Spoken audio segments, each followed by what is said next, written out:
Good evening, ladies and gentlemen. Welcome to Gashi's Kaman TV.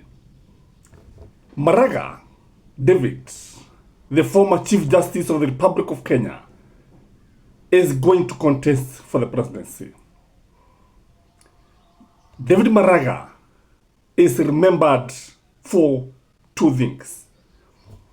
Number one, he led the Supreme Court in nullifying the election of President Maruweruwe Ya Kenyatta in 2017 as a jury-elected president of the Republic of Kenya.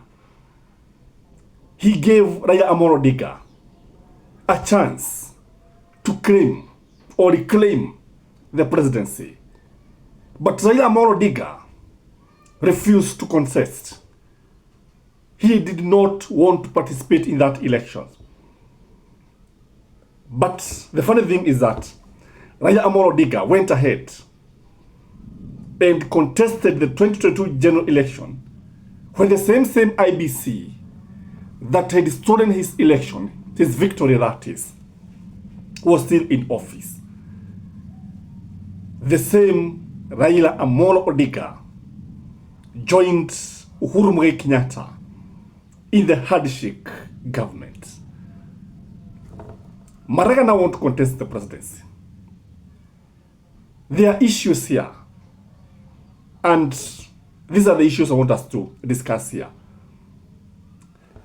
If you look at William Samoei Ruto, William Samoei Ruto appointed David Maraga to lead the task force that was trying to see the kind of reforms that should be carried out in the police, that is the police service. Where did William Samoei Ruto choose David Maraga? And what were the recommendations? I want you to remember that question all the time. I have a problem with Maraga.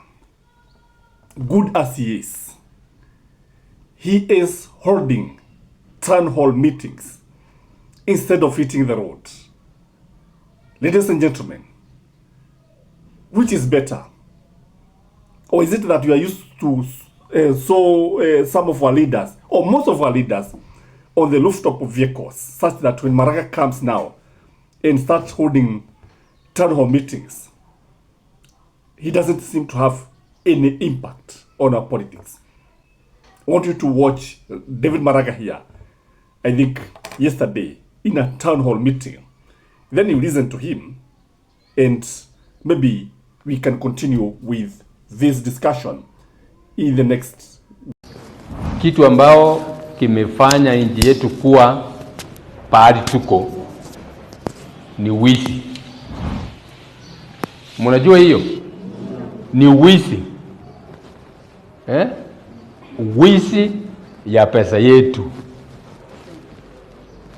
Wizi wa pesa yetu. Na niliona olari, kumbe hii mambo mnajua. Budget inafanywa, unaambiwa budget hii department inapewa pesa kiasi fulani. Ukiangalia ile pesa unashangaa kama watu wamepewa hii pesa, kwa nini wanaonekana hivi? Lakini hiyo pesa inaenda pahali nyingine. Si mnaelewa hivyo? Tukisimamisha hiyo, utaona daktari wakikimbia kwa streets, utaona walimu wakikimbia kwa streets, wafanyikazi wa serikali watalipwa at the right time. And I'm telling you the truth, hiyo utaona. Hii ikikwisha, uwezi kwenda kwa hospitali waambiwe ati hakuna panado. Ati unaandikiwa uende kununua panado. That's what is happening. Mtu anakufa shauri ya malaria. If you watch David Maraga, are you inspired by David Maraga? If you watch David Maraga, do you see a president, a charismatic president? Do you see somebody who can change this country? whatever he's saying is holding a lot of water. I agree with that debate about theft of public resources, embezzlement of public funds. I agree with him 100%. If you look at David Maraga, can he attract crowds? Can he attract halaiki ya watu, kadamnasi ya watu? And when you look at David Maraga again, questions are being raised. Has he been sent by William Samoei Ruto to stop Fred Okengo Matiang'i? What do you think, ladies and gentlemen? The second question is, I want you to give your honest opinion. Now, usijali vile utasema, don't mind whatever others are going to say. If you are given the chance to decide between Maraga and Matiang'i, whom would you choose to be the flag bearer to face William Samoei Ruto? And why would you choose that person and leave the other?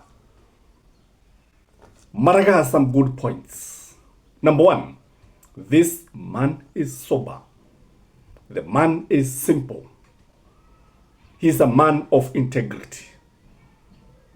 Not once, not twice, that Maraga has called out Kenyans to come and indicate, show any one instance that he ever took a bribe when he was a judge or in his career.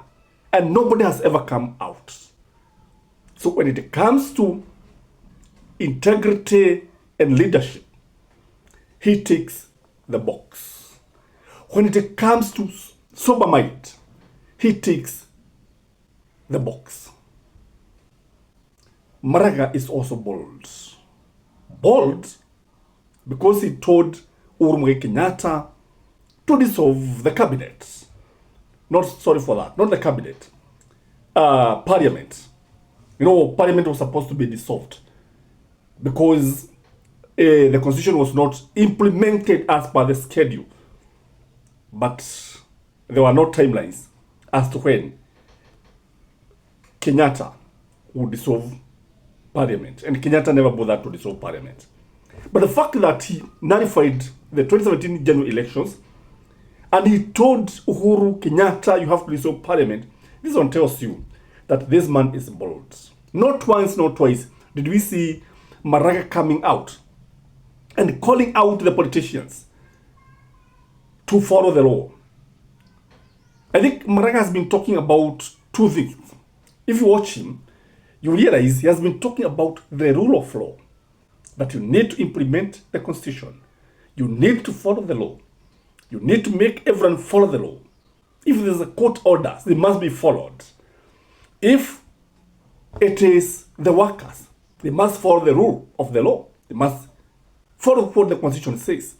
Once you do that, according to Maraga, everything will come into the right place.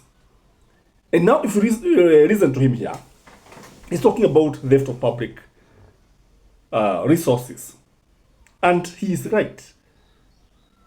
And I think the candidacy of Maraga and Matiang'i is likely to confuse many Kenyans. The area, these two gentlemen agree between them, the better for this country. Otherwise, if the two gentlemen are going to contest, it will be very easy for William Samoei Ruto to win the presidency. Very easy for him. Because Maraga will carry a huge chunk of the voters. And the same case applies to his brother, Fred Okengo Matiang'i. That is why Kenyans need to come out and decide if it is Maraga, if it is Kalonzo, if it is Matiang'i, if it is whoever, they should come out. If it is Omtata, because I've heard people saying it is Maraga and Omtata. But when you look at Maraga and Omtata, they have not come out boldly. And I expected them to join others in Nyeri. We expected to see them in Wamunyoro. They never showed their faces. What do you think, ladies and gentlemen? Who should be the opposition flag bearer? Ladies and gentlemen, that is my take. Till next time, bye-bye.